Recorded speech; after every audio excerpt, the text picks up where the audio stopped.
Hello everyone, I'm Links from Links Digital, and today we're going to start on our new series, which is on Python OpenCV. So this whole project will be for a year 3 project that I'm doing in my undergraduate studies in the National University of Singapore. If you all don't know, I'm doing a degree in electrical engineering, and this is our project that we have to complete in our 3rd year. Right, so it took a more software-based project, and we're going to build ultimately a camera that can be able to process images or real-time footage. Let's dive into the code. So before we even start with the whole code, let's download dependencies that we need.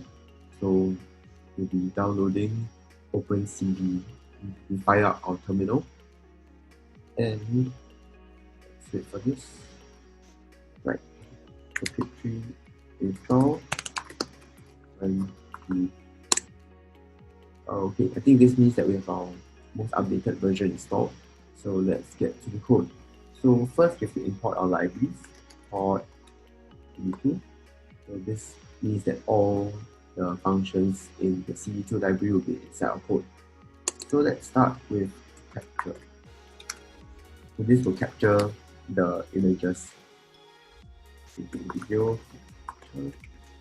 So this is a function which is in the CD2 library that will allow the camera or tell the code to launch capture videos. So 0 means that you'll be using our web camera on a computer. So that's how we're going to do it, and we'll show a little bit of how we can use videos that have been already pre-saved in the computer later. But let's go on to the next line, which is while true. So this means that whenever the while true always means that it's always true. So it will always run this loop, and we all want this loop to always be running because we're capturing live video. So live video is made up of like images after images after images. So that's how we do it, and so we this thing called this successful and frame equals to c dot v. And next we have the next line shows the image. It shows the image that we are gonna print out. So this will be the name of the file and frame. So this frame corresponds to this over here. And later I'll show you why we have this successful in front. Right, so later at the end we have capture dot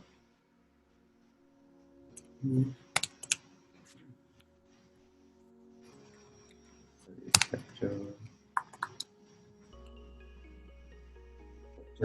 dot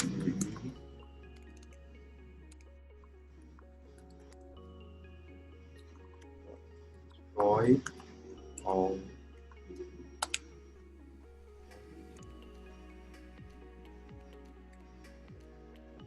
right. So that's how we're gonna do it, and it's good. So let's run the program first. Alright, so before we run, because the webcam is being used for this recording, I'll switch off my webcam first, and we'll run the code. Right now we have to add in another if statement. If delay p, just the delay equals to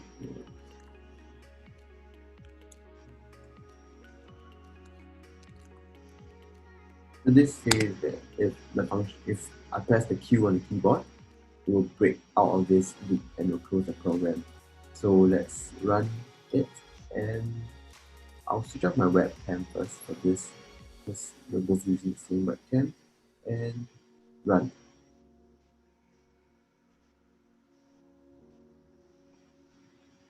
As you can see, this frame shows it's a bit laggy because of the high resolution of this. So if I press Q on my keyboard now, close the window right there. So yes, alright, okay, so we've kind of got the code up running, and so now we will show a little bit on exploring different kind of things you can print out. So video capture, you can also input an existing video that's loaded on the computer. So let's take a look at that. Right. Alright, so for this program, we have something called road clips over here. So we can, let me just comment this out first. And you can have capture, OpenCV.video capture. Then we'll put a path to this file. Should be video.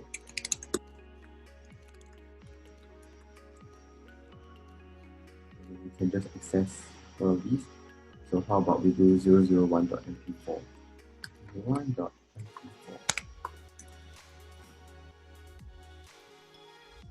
So we'll just run module.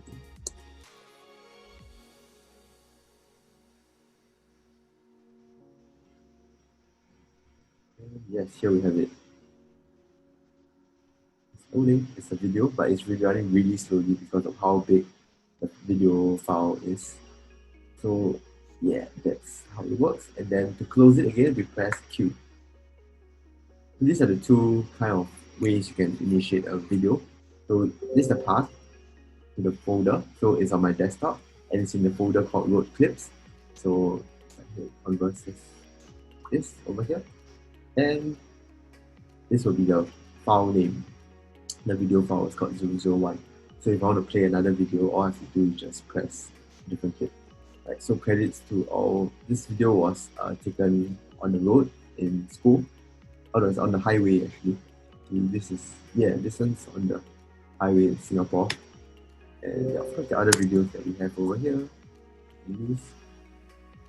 So images will be something that we'll cover later. But this is for videos. Right, so back to the point on this is successful. So let's try to print it out and see what we get. Print. So this is a variable. So let's take a look. So for every frame, it will print through once. Every time it iterates.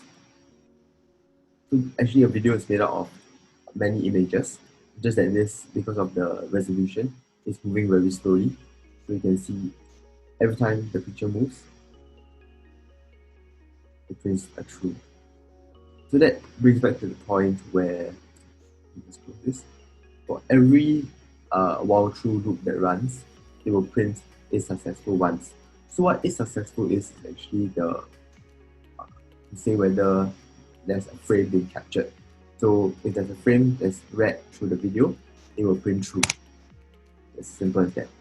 So it's possible that a false appears, although it does not happen as thus far. So we can always have this if success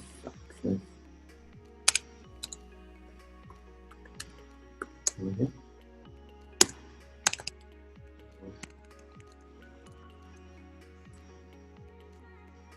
This also works in the sense that it captures the video in case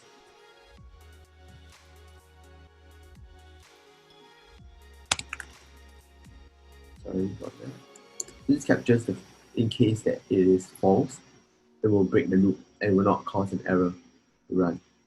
So then again, this is running is alright. So that's about it. We press Q, close. So this key can be anything. It can be W, it can be P, any key that you like. So as long as you press it, it will close. So we just leave it as Q for now.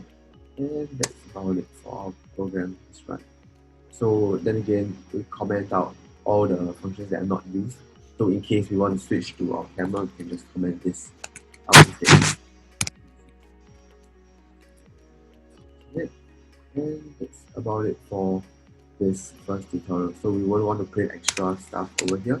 And moving forward, we're looking at how we can do image processing using OpenCV's filters, and we'll go through each filter and how we can start off by using different filters in a certain order to either classify images or detect certain movements within the frame, right? So as you can see, the video that we're using is on road clips So we'll be analyzing the different road signs, traffic conditions, lane lines on the road, and how this can provide a feedback system to control so-called pseudo vehicle.